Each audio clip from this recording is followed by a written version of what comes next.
Chocolate লাভার্সদের জন্য chocolate pudding. এটা যেমন সিল্কি তেমন এটা স্মুথ অ্যান্ড ক্রিমি। চলুন আপনাদের সাথে নিয়ে বানাই। এটা এতটাই মজা, জাস্ট নেক্সট লেভেল, এতটাই ইয়াম্মি। আমার এই পুডিংটা জাস্ট এক বসাতে আমরা সবাই মিলে খেয়ে ফেলেছি। সো আমি এখানে লিখে দিয়েছি কি কি ইউজ করছি। খুব অল্প উপকরণ আর খুব ইজি একটা ডেজার্ট, সবাই আমরা বানাই। তবে চকলেট পুডিংটা সচরাচর ওভাবে দেখা যায় না। আমরা অ্যাকচুয়ালি পুডিং যেটা করি সেটা পুডিংই করি। চকলেট দিয়ে কীভাবে করা যায় এবং ইজি দেখিয়েছি। সহজ এবং সিম্পল। সো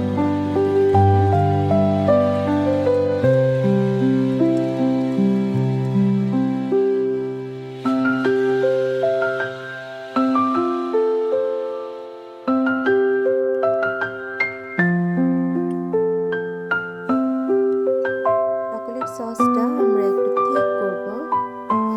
এটা থিকনেসটা একটু খেয়াল করতে হবে, যেহেতু আমরা মিল্ক পুডিংয়ের মধ্যে একটু থিক করে নিই। এটা যথেষ্ট ওয়ার্ম ছিল, সো এটাকে আমি একটু কুল হতে দেবো। এরপর আমি ক্যারামেলটা দিয়ে দিচ্ছি। পুডিংয়ের টেক্সচারটা অনেকটা নির্ভর করে আপনার ক্যারামেলের উপর। ক্যারামেল যতটা সুন্দর হবে আপনার টেক্সচারটা তত নাইস আসবে, স্মুথ হবে।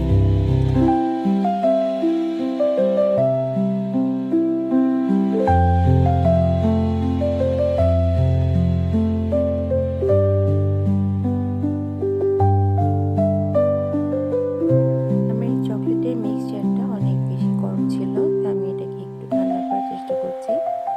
তো আমি লুকওয়ার্ম মিল্ক মিক্সচারটাতেই এগগুলো অ্যাড করে দিব। এটা একটা কি technique, usually done by tempering to prevent the eggs from scrambling. So এটা আমি এখন খুব ভালো মতো মিক্স করে নিব যেন কোনো লাম্পস না থাকে। তারপর আমি এটাকে স্ট্রেন করব। যদি কোনো লাম্পস থেকে থাকে সেটা যেন এখানে স্ট্রেন হয়ে যায়। আমি এটাকে ফয়েল দিয়ে খুব ভালোভাবে র্যাপ করে দেন আমি স্টিমে বসিয়ে দেবো। আমার পানিটা আমি আগেই গরম করে নিয়েছিলাম। সো আমি হট ওয়াটারের মধ্যে একটা টিস্যু, যে কোনো কিচেন টাওয়েল অ্যাড করে মানে ওখানে ধুয়ে নিলে হবে যেটা, আর নড়বে না বাটিটা। আপনার পুডিংয়ের বাটিটা নড়বে না এবং এটা সুন্দর সমানভাবে